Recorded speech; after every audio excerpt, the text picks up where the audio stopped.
Hello and welcome to the Drexel interview. I'm your host, Paula Marantz Cohen, speaking to you from the Drexel University Picture Gallery. Today our guest is Craig Newmark, founder of Craigslist, a network of online communities featuring free classified ads for jobs, housing, community events, personals, and pretty much anything that can be sold, bartered, or talked about. Craig Newmark launched Craigslist when he first moved to San Francisco in 1995. Since then, it has grown to serve almost 570 city community sites in 55 countries and receives more than 12 billion page views per month. It is the leading classified advertising service in the world. I should add here that I knew Craig Newmark in high school, long before Craigslist was in existence. I hope to get to discuss some of his formative high school experiences later in the interview. Craig Newmark, it's great to see you again. Welcome to the Drexel interview. Glad to be here. Well, I'm going to start by asking you the question that you've probably been asked many times before, which is why and how did you start Craigslist? In 1994, I was at Charles Schwab in San Francisco, and I was evangelizing the internet. I saw a lot of people helping each other out and figured I should do a little of that. So I, in 95, started a little CC list telling people about arts and technology events. People suggested more, and I did some of that. Then listened to more feedback, did some of that. And to this day, that's our pattern under the leadership of this Jim Buckmaster guy. This is your present CEO. That's right. Okay, who you sort of turned the company over to in terms of the day-to-day running? Yeah, Jim is a very good CEO, a very good manager. Me, my management skills are charitably limited. And yet you got this behemoth off the ground. Yeah, people are sometimes good at starting something through commitment and persistence, but sometimes such people are not good for getting it beyond that. Okay. If you're lucky, then one gets out of the way in time. Okay, although I was struck by, I've read a lot about you, obviously mostly on the internet, and one of the things that you say, which strikes me as a management principle, is your belief in simplicity. Well, I started it off simply because I recognize that I have no design skills.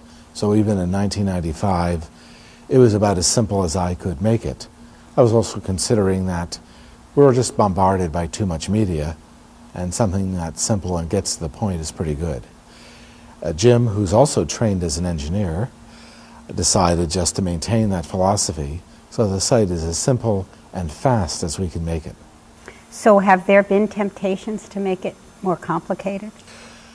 Never much in the way of temptations to make it more complicated. Sometimes there's some temptation to make the functionality a little broader, to use some fancier technology. We do that very gingerly because we routinely find out what sounds cool to a technologist or maybe a designer is of no interest to a person in the community. So even though you're both technically minded, you've kept your sights on what ordinary people can understand. Yeah, well, we just figure that we use the site ourselves, we use a lot of other sites. We have some idea of those things which work and those things which do the opposite. One of the values that you propound for Craigslist is that it's community friendly. Could you explain what you mean by that and how you've kept it that way as far as possible? Well, we run as a serious business and as a serious community service. That's basically just what feels right, and it works for us in every way we've considered. So we just maintained our commitment to that, and I intend to maintain that commitment only as long as I live. Now, what about abuses to that? I mean, the fact is that's been in the news recently, some of the ways in which people have exploited Craigslist for illegal activity and so forth. The culture of trust that you founded these sites on, when they're violated, what do you think that means and how do you keep that from happening? Well, there are people out there who will seek to be abusive in one form or another. We have very little of it on the site proportionally, but any of it is just not right. It's just not okay, not acceptable. So if you see something that's wrong, an ad, You can flag it for removal. Other people may agree with you, flag it also, and then it's removed automatically. But there are people who do abuse our site that way, and they do learn that if that abuse is serious, that we're good at helping the victims and cops deal with that. And we respond as quickly as we can while respecting the rights of the accused, while respecting due process. We act as if constitutional rule of law was still in effect, as we do expect it to be restored on January 20th. Tell us how Craigslist makes money and how much money it makes. Well, the way we make any revenue is by ads in a few categories: job ads and apartment listings for New York City apartment brokers. The principle is that in '99, I asked a lot of people, primarily online, what's the right way to pay the bills and maybe do a little better, like providing for one's future? People said, charge advertisers who already pay too much money for less effective ads. The strongest consensus regarded charging job posters, that is, recruiters and employers, and charging real estate people like salesmen and brokers. And that's worked out pretty well. We charge for job ads in 18 cities. We charge for apartment listings in New York only. In New York, real estate is a blood sport. I did notice that. So it's only in New York that you charge for real estate. For apartment listings, Apartment listings. And you feel that it's worse in New York than, say, in San Francisco, where you are. Yeah. It's Well, pretty high in San Francisco, too. Well, let's say that we've heard many reports of abuse in New York City. That's faded as we got smarter about dealing with the problem, plus as the brokers saw that our site is supposed to be a place where people treat each other well. You've said that you feel that the older you get, the more you feel you trust people, that people are decent. And why is that? I mean, from your experience on Craigslist, is that where that comes from? I've been doing customer service, a lot of it for almost 14 years. What does that mean, doing customer service? Well, customer service is pretty ad hoc. Today I helped people figure out if someone is approaching them with scams. I helped deal with some bickering situations, got rid of advertising in a no advertising zone, but again, very ad hoc. It depends on what's needed at any given moment. What were the bickering situations that you dealt with? The worst of it always involves people and pets and animals. What about pets and why pets and animals? Well, we're not quite sure. A part of it is that there are people who believe passionately that you should be able to breed animals at home. There are people who are equally sure that you should not be allowed to do that, and they are not happy with each other. I see. So things will break out, or you will get a lot of hostility in these forums. We've seen a lot of it over the years. Craigslist has been accused of killing newspapers. That's the phrase. Because you do not charge for classified ads, and traditionally classified ads have been very important to print newspapers. What do you say to that? Well, what I say is based on what I hear from newspaper industry analysts, from publishers, editors. They say that we do have a significant effect on classified revenues. They do say there are worse problems in that context.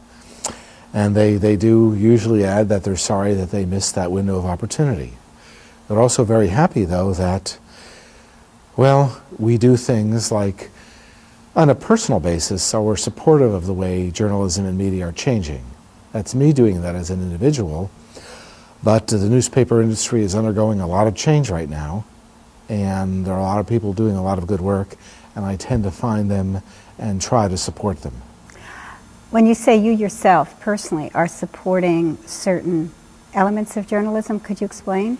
As an individual, not Craigslist, okay. I have found people who are pretty smart about the future of journalism and who are doing things to promote that, and I will talk to them better and better understand what they're doing. They usually want consulting regarding online community from me, sometimes a little cash, but they also want me to talk about their efforts to help get the word out. Could you give us an example? Well, through the University of California, Berkeley Journalism School, There are students who are starting hyperlocal news sites, news on the neighborhood and street level, news that people in those neighborhoods want to hear about, maybe no one outside of those neighborhoods, but it's pretty good. And then there are people, well, doing a number of experiments. Jay Rosen at NYU has worked with groups, including Huffington Post, trying to do citizen reporting, say, from the campaign trail. There are a lot of these efforts. What I think we're seeing is that professional journalism and citizen journalism are blurring together, each playing to their strengths. The greatest strength, I feel, of professional journalism is fact-checking, going along with professional writing and editing. The great strength of citizen journal is the willingness to speak truth to power. For example, we needed some of that in 2002 and so on in Washington. Well, let's talk about your involvement in the Obama campaign. You were involved. I take it you're happy with the result. I had very, very small involvement with the Obama campaign. They have lots of people who are much smarter than me, including in online organizing. But I provided minor bits of consulting, some public speaking, going around and talking about people about the campaign. And now the challenge whirls around a phrase, a Craigslist for service, as it pertains to national service, part of the campaign. Could you explain a Craigslist for service? Well, what does that mean? Well, people are figuring out what it means. But the idea is that people want to help each other out if they can do so in an environment that's genuinely about helping people. And so we need to find ways to help people volunteer for service and get real things done. We're not talking about people who have good intentions but who don't know how to get stuff done. We're talking about ways of connecting volunteers to programs which can be effective and really help people. How that happens, that's being explored. When you say being explored, have you been contacted by the Obama people to perhaps do something formally as part of this new administration? I am chatting with people, but I want to do so in a manner that doesn't rock the boat, because I'm out of my depth here. Of course, that's the entire history of Craigslist, as so far it concerns me, but sometimes through persistence and commitment and some smarts, one can get stuff done. I'll add that Jim Buckmaster is much more methodical about the business, and that's why he's CEO. And you're the face of Craigslist. We both act in that sense, but after all, I am adorable. Well, you are adorable. And as I recall, you were adorable even in high school. Let's go back to those years. Well, those years may have had a certain amount of pain attached to them. I really did wear a plastic pocket protector back then. I really did have thick black glasses taped together, and the social skills which accompany the nerd cliche. That goes back quite a while, though. And I do remember an adorable classmate who I guess I've gotten to meet years later, and her adorable sister. We don't want to leave her out in terms of the embarrassment factor. Okay, I'll make sure to tell her. I assume you're talking about my sister and myself. That's Could be. Very flattering. I don't know if you were a nerd in high school. I would say that we were both members of the library crowd. Maybe that's a euphemism for nerdishness. And I remember that I think the worst thing I ever did in high school was get thrown out of the library for talking too much. And I think you were there, because you did talk a lot. That could have easily been the case. My problem was that I spent too much time with the school computer, an old IBM 1620, and I had to have some privileges removed so that I would spend more time in English and so on. The 1620, though, was notable